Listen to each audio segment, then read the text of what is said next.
Les chaînes de valeur font pleinement partie de l'intégration régionale et mondiale et relient les pays et les régions à l'économie mondiale. En tant que principale activité de rente pour les paysans d'Afrique de l'Ouest, le coton continue d'être un important vecteur d'exportation et de revenus pour les pays d'Afrique de l'Ouest.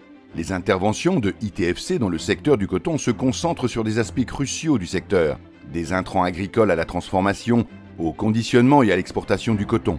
En plus de financer la fourniture des intrants agricoles nécessaires, ITFC achète aussi aux agriculteurs et aux coopératives du coton-graine destiné à être transformé en fibres avant exportation. L'objectif global est de renforcer la contribution du secteur du coton de l'Afrique de l'Ouest aux chaînes de valeur mondiales.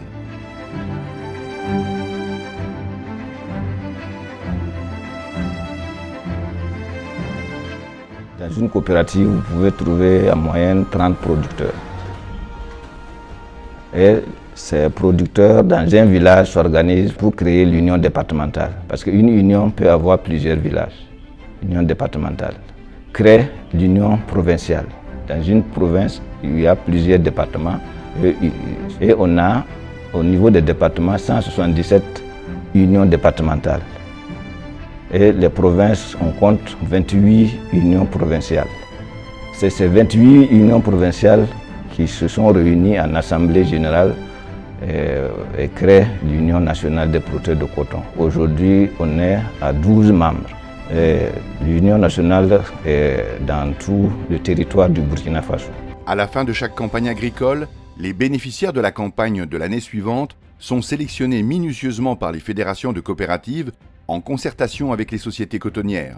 Lorsque nous terminons une campagne de commercialisation, il faut faire le bilan et on appelle ça l'assainissement. Pour élire donc les producteurs qui vont bénéficier des crédits d'une campagne.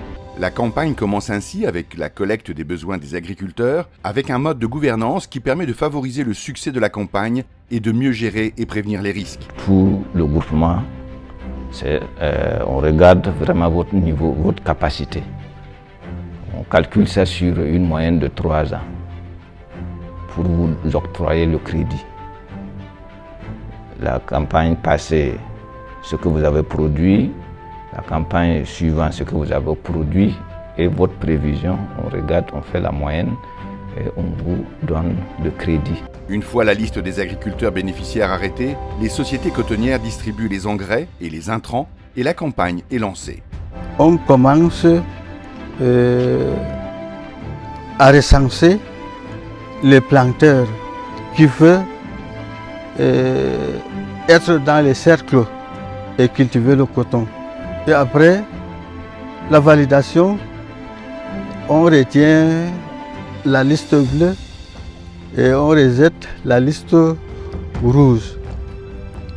Après cela, on attend alors quand l'assaut de coton va nous apporter les engrais et les herbicides. Après le semence, après avoir semé, on attaque de sarcler le champ. Après le sarclage, le moment de pendage ou démarrage plutôt. Après le démarrage, l'appendage de coton, d'engrais plutôt. Au moment où le coton commence à donner les fleurs, on nous donne des insecticides pour traiter contre l'attaque des parasites, etc. jusqu'à le moment des récoltes arrive. On récolte le coton, etc. jusqu'à ce qu'on nous demande de faire sortir le coton à la place du marché. Cette organisation au début de la chaîne de valeur de coton et la mobilisation de l'ensemble des parties prenantes en amont de chaque campagne agricole est un élément clé pour atteindre les objectifs de croissance du secteur au niveau national. Le document de stratégie globale du gouvernement et surtout le document de stratégie du développement du secteur rural a fixé pour le coton des objectifs à atteindre. En 2021-2022, il faudrait que la production cotonnière atteigne les 400 000 tonnes de production annuelle Et en 2025, 2030, 600 000. Donc ça, c'est l'objectif que s'est fixé le gouvernement dans le cadre de la stratégie devant permettre au Cameroun de devenir un pays émergent. Et je crois que l'assaut de coton, à travers la culture cotonnière, est sur le bon chemin.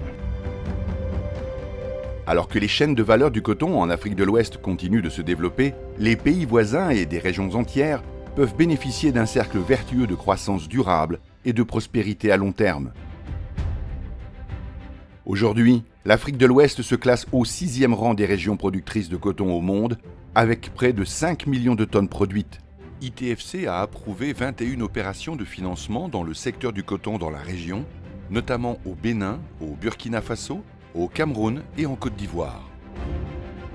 Au total, dans la région de l'Afrique subsaharienne en 2019, pour le secteur du coton, les investissements de ITFC, aussi appelée la Banque africaine du coton, dépassent les 1,4 milliard de dollars.